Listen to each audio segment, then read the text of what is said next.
Welcome to टागे with एसेज। दोस्तों, ये एग्रीकल्चर स्पेशल वीडियो है एग्रीकल्चर भर्तियों के लिए। एग्रीकल्चर की 5 बड़ी भर्तियों की अपडेट इस वीडियो में बताई जाएगी और इस वीडियो में कोई भी ऐड नहीं देखने को मिलेगा, तो वीडियो आराम से पूरा देख लेना और आप लोगों को इन 5 भर्तियों की पूरी जानकारी मिलेगी इस वीडियो में। और ये जो 5 भर्तियां हैं कृषि की, इसके बारे में बहुत से छात्र मुझसे मैसेज करके पूछ रहे थे, इंस्टाग्राम पे, टेलीग्राम पे और भी कई जगह छात्र कमेंट करके यूट्यूब पे भी पूछ रहे थे इन भर्तियों की जानकारी के बारे में।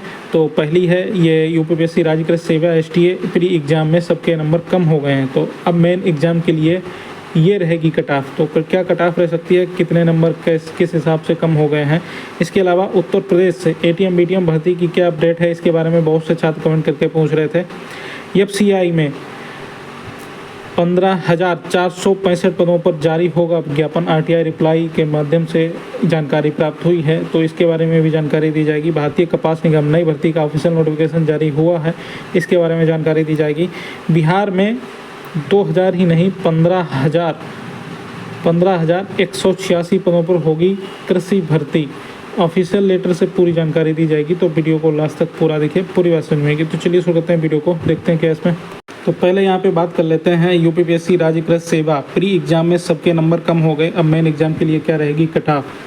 तो दोस्तों, मैंने एक वीडियो बनाया था 20 अगस्त 2024 को, इसमें मैंने आप लोगों को इसकी प्री की कट ऑफ के बारे में जानकारी दी थी। ठीक है, प्री की जो मैंने एक्सपेक्टेड कट ऑफ जो है वो बताई थी आप लोगों को और पूरा एनालिसिस करके समझाया भी था। 20 मिनट का ये वीडियो है, आप जाके आराम से देख सकते हैं कि मैंने किस तरह से एनालिसिस किया था। तो एनालिसिस करने में काफ़ी टाइम लग गया था, 20 मिनट का वीडियो बन गया था, लेकिन इस वीडियो में मैं एनालिसिस नहीं करने वाला हूं, आपको डायरेक्ट दिखा देता हूं। यहाँ पे जो पोल करवाया गया, ये टेलीग्राम चैनल है टारगेट विद एसेज, इसको आप लोग ज्वाइन कर सकते हैं यहाँ पे। तो यहाँ पे देख सकते हैं यूपीपीएससी की जब ऑफिशियल आंसर की आ चुकी है, उसके बाद मैंने ये पोल डाला था। तो यहाँ पे देख सकते हैं यूपीपीएससी राज्य कृषि सेवा एसटीए में ऑफिशियल आंसर की से मिलाने के बाद आपका स्कोर घट गया है या बढ़ गया है, या ना घटा है ना बढ़ा है। तो ये ना घटा है ना बढ़ा है बता रहे हैं यहाँ पे 23% लोग। तो इनका पता नहीं किस हिसाब से स्कोर है, जो ना घटा है ना बढ़ा है। बाकी कुछ लोगों का बढ़ा है स्कोर और कुछ बहुत से यहाँ पे जो 51% जो छात्र हैं जिनका स्कोर कम हो गया है। क्योंकि मैंने पिछला वीडियो बनाया था तो ही आप लोगों को बताया था कि जो ऑफिशियल आंसर की आ जाएगी उसके हिसाब से सभी के नंबर ज़रूर घट जाएंगे। ठीक है, इसके बाद टेलीग्राम पे ये पोल भी डाला था मैंने, ये यूपीपीएससी राज्य कृषि सेवा एसटीए में ऑफिशियल आंसर की से मिलाने के बाद आपका स्कोर।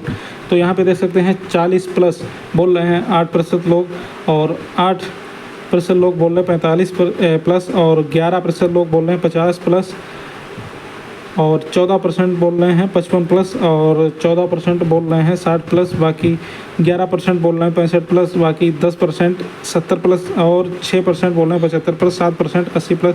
40 से कम या एग्ज़ाम नहीं दिया, यहाँ पे 11% लोग हैं। टोटल वोट किया है 1203 लोगों ने।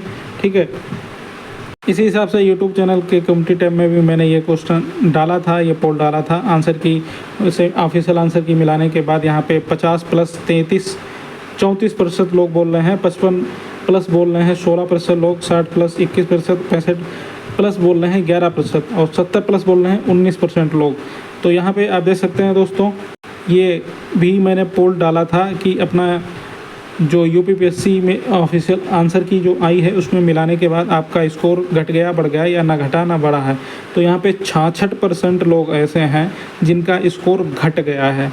ठीक है, तो यहाँ पे बहुत ही बड़ी संख्या में स्कोर छात्रों का कम हुआ है। तो बात कर लें कट ऑफ के बारे में। तो देखिए, मैंने पहले आपको बताई थी जिसके 55 नंबर हैं, जो आपकी जो पोस्ट है पोस्ट ग्रेजुएट वाली, ठीक है, उसमें 55 प्लस नंबर मैंने बताए थे। तो यहाँ पे अब छात्रों का स्कोर लगातार घट रहा है, तो भी मैं यहाँ पे आप लोगों को बोलना चाहूँगा ज़्यादा स्कोर कम नहीं होगा छात्रों का। 52 नंबर से ऊपर अगर आपका स्कोर बन रहा है तो आप लोग 52, ये क्वेश्चन बता रहा हूँ, ठीक है, नंबर नहीं।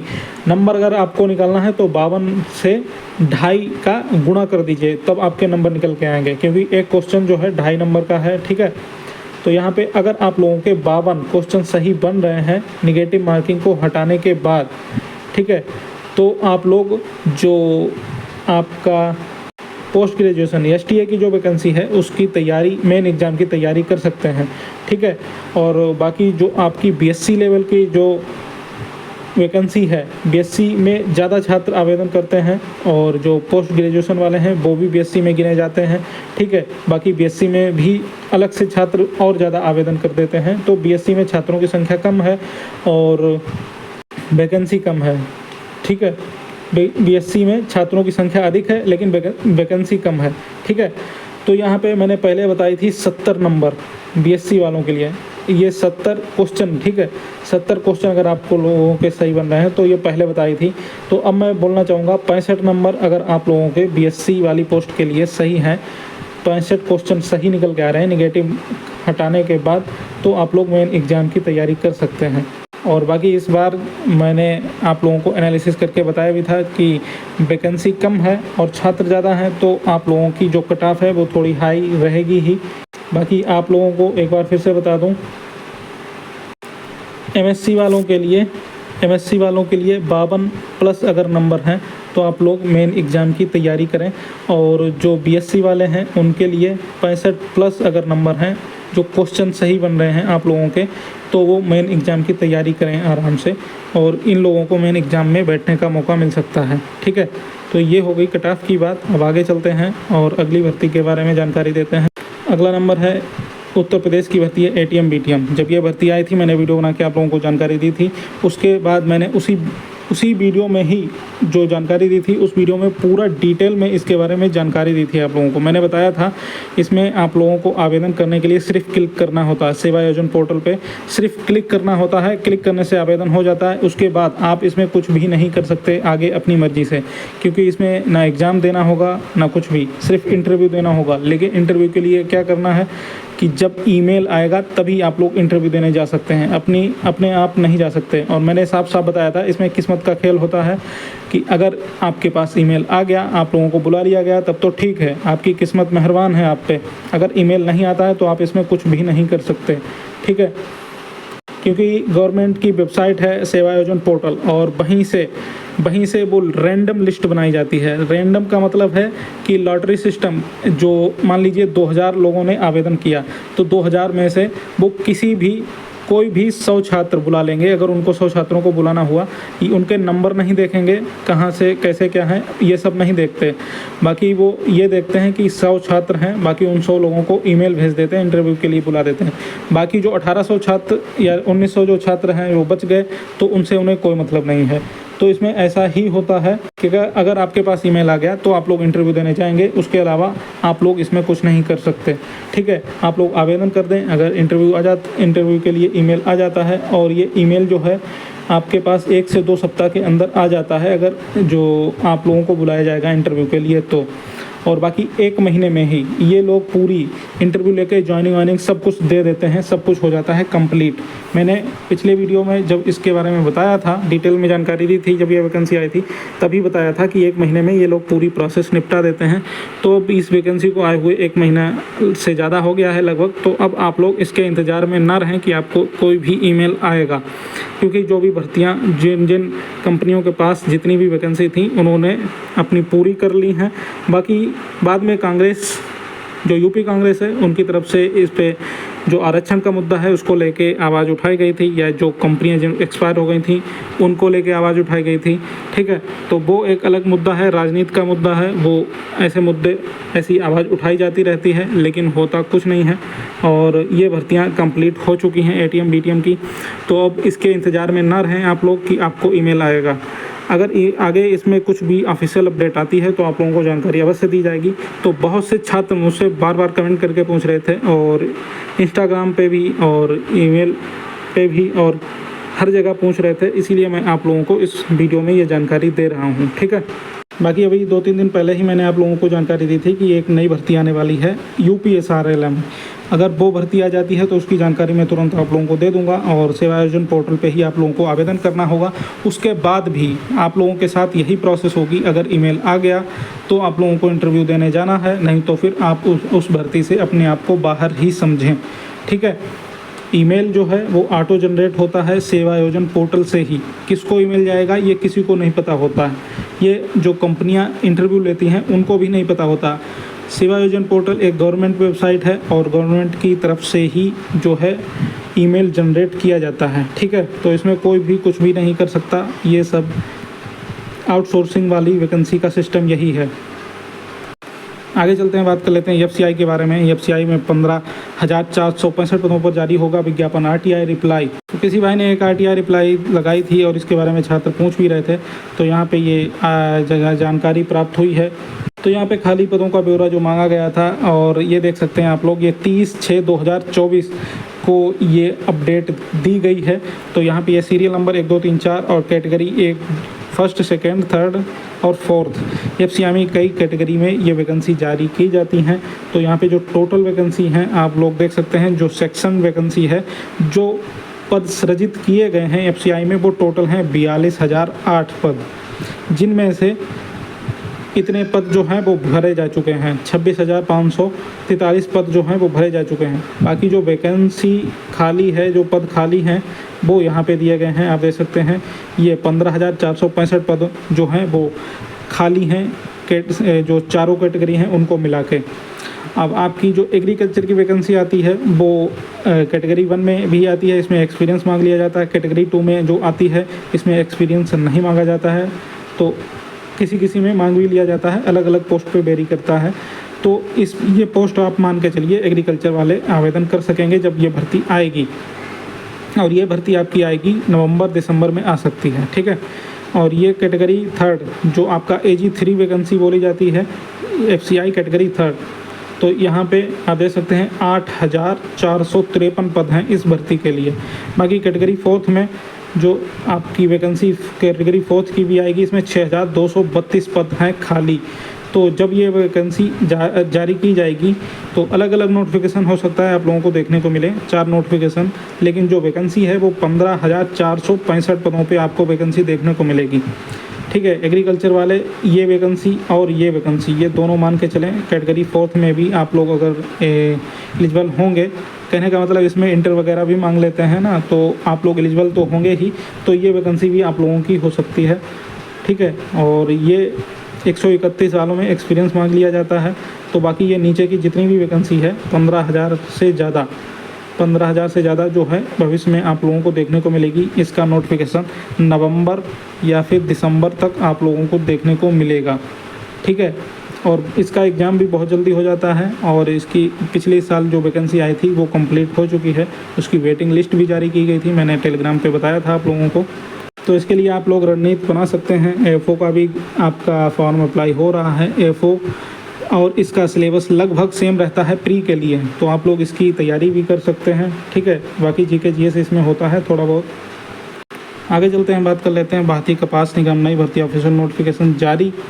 तो ये टेलीग्राम चैनल है agriculture jobs target with SAH, ये नाम से सर्च करेंगे या फिर इतना लिख के सर्च कर लीजिए @एग्री, जिसमें I डबल है, एग्री जॉब्स @ लिख के और एग्री जॉब सर्च कर लेंगे तो ये चैनल आप लोगों को मिल जाएगा। इस चैनल पे ये पूरा नोटिफिकेशन मैंने डाल दिया है, जो सेंट्रल सिल्क बोर्ड की तरफ से नई वैकेंसी आई है, तो इसका ऑफिशियल नोटिफिकेशन ये जारी कर दिया गया है। यहाँ पे आप देख सकते हैं इसकी ओपनिंग डेट जो है वो 22 अगस्त से इसके आवेदन शुरू हो गए हैं, ठीक है। 5 सितंबर इसकी लास्ट डेट है, तो 5 सितंबर से पहले आवेदन कर सकते हैं आप लोग। तो उसमें ये पूरा नोटिफिकेशन आप लोग पढ़ लेना आराम से, मैंने टेलीग्राम पे पहले ही डाल दिया था। तो जो सिलेक्शन प्रोसेस है आप लोग यहाँ पे देख सकते हैं, ये सब कुछ इसमें दिया गया है, और अलग अलग आपकी डिपार्टमेंट की मतलब अलग अलग सब्जेक्ट वाइज वैकेंसी है। तो यहाँ पे ये देख सकते हैं सब्जेक्ट या स्पेशलाइजेशन जो मांगा गया है, जेनेटिक्स एंड प्लांट ब्रीडिंग, तो इसमें जेनेटिक्स एंड प्लांट ब्रीडिंग में आपका जो मास्टर डिग्री एलिजिबिलिटी मांगी गई है, मतलब MSc मांगी गई है यहाँ पे। इसके अलावा प्लांट जेनेटिक्स रिसोर्सेज, तो एग्रीकल्चर बॉटनी या प्लांट जेनेटिक, और सेरीकल्चर में सेरीकल्चर ओनली, एंटोमोलॉजी में एग्रीकल्चर एंटोमोलॉजी, ठीक है। इस तरह से ये आपकी सभी डिपार्टमेंट की सभी सब्जेक्ट वाइज ये यहाँ पे एलिजिबिलिटी भी दी गई है। Agronomy, soil science, agriculture economics, agri business management, agriculture extension, agriculture statics, farm machinery and power engineering, और एग्रीकल्चरल फिजिक्स, फॉरेस्ट्री, इस एनिमल न्यूट्रिशन, इस तरह से इन सभी डिपार्टमेंट में आपकी अच्छी खासी ये वैकेंसी जारी की गई है। इसमें सिर्फ एमएससी ही मांगा गया है, बाकी कोई एक्सपीरियंस नहीं मांगा गया है। सैलरी यहाँ पे दे सकते हैं 56,100 से 1,77,500 तक आपकी इस बीच में वेरी करेगी, ठीक है। और बाकी ये पूरा नोटिफिकेशन मैंने डाल ही दिया है, आप लोग जाके आराम से पढ़ सकते हैं, ठीक है। ये आगे भी इसमें डिटेल दी गई है वैकेंसी और रिजर्वेशन से रिलेटेड, इसको पूरा पढ़ लेना। अब आगे चलते हैं। अगली अपडेट जो है, बिहार में 2000 ही नहीं 15,186 पदों पर होगी कृषि भर्ती, ऑफिशियल लेटर। तो यही जो टेलीग्राम चैनल है, इस पे ये मैंने न्यूज़ पहले ही डाल दी थी, agriculture jobs target with SAH। ये देखिए, कृषि न्यूज़, बिहार में कृषि मंत्री की बड़ी घोषणा, 2000 कृषि समन्वयकों की होगी बहाली। तो यहाँ पे ये न्यूज़ मैंने पहले ही डाल दी थी। इसके अलावा ये न्यूज़पेपर में भी आई थी, ये न्यूज़ भी मैंने डाली थी, 2000 कृषि समन्वयक की नियुक्ति जल्द। तो ये सभी न्यूज़ जो है ये टेलीग्राम चैनल पे उपलब्ध है। इसके अलावा जो भी एग्रीकल्चर, जैसे ये राजस्थान का जो DB लगी है कृषि पर्यवेक्षक की, ये भी, और AFO की डेट एक्सटेंड हो गई, ये सभी जानकारी मिलती रहती हैं। तो इसके अलावा यहाँ पे इसी से संबंधित जो बिहार की न्यूज़ है, इसमें ये देख सकते हैं, फिर से न्यूज़पेपर में आया था, ये 2000 कृषि समन्वयकों की शीघ्र होगी बहाली। मंगल पांडे जो कृषि मंत्री हैं आपके बिहार के, ठीक है, इन्होंने घोषणा की थी। इसके अलावा यहाँ पे आप लोगों को बता दें, ये कोई नई न्यूज़ नहीं है, और ये मतलब नई घोषणा तो की है 2000 की, लेकिन ऑफिशियल लेटर में पहले ही जो जारी किया गया था, इसमें बिहार के जितने भी पद खाली थे उसके लिए ऑफिशियल लेटर एक जारी किया गया था। और इसके ऊपर मैं वीडियो बना चुका हूँ, आप लोगों को देख सकते हैं। ये 16 जून 2024 का वीडियो है, ठीक है। और इसमें जो बम्पर भर्ती है कृषि में, किस किस विभागों से ये जो आएगी, कृषि विभाग से 3015, पशु एवं मत्स्य से 4814, खाद्य विभाग से 6261, ये इतने पद खाली हैं, ठीक है। तो इस पर मैं डिटेल में वीडियो बना चुका हूं, और इस वीडियो का लिंक जो है वो कमेंट बॉक्स में पिन कर दूंगा, वहाँ से ये वीडियो जाके देख सकते हैं, क्योंकि मैं ऑलरेडी इस पर वीडियो बना ही चुका हूँ। और ऐड आएगा नहीं, तो आप लोग आराम से पूरा वीडियो देख सकते हैं, और इसमें पूरी जानकारी दी है। तो सिर्फ 2000 ही नहीं, बाकी बिहार में बहुत ही जल्द अलग अलग विभागों में जो कृषि भर्ती है वो 15,186 पदों पे लगभग देखने को मिलेगी। तो बिहार की कृषि भर्तियों की तैयारी करना चाहते हैं आप लोग, तो अपनी भविष्य के लिए रणनीति तैयार कर सकते हैं। इसीलिए मैं आप लोगों को ये जानकारी दे रहा हूँ इस वीडियो में। तो ये हो गई पूरी जानकारी। ऐसे और लेटेस्ट अपडेट पाने के लिए एग्रीकल्चर भर्तियों के इस चैनल को सब्सक्राइब कर लीजिए। नमस्कार।